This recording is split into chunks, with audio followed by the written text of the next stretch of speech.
grilled chicken ng Papa's Restaurant.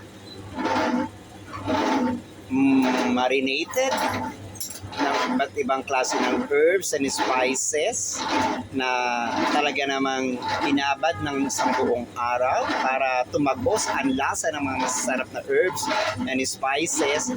At tingnan naman ninyo, swabing-swabe ang pagkaluto. Pantay na pantay ang pagkaluto niyan sa loob at labas. Kaya naman talagang paborito ito ng mga tao dito sa Satwa. Ayan, kita naman ninyo, di ba? Swabing-swabe. Golden brown na siya. Mura lang yan, sa abot kayang halaga. Matitikman na natin ang masarap at marinated, especially ng Papa's Restaurant. Sa halagang 20 dirhams, matitikman na natin ito. Tara na, bili na!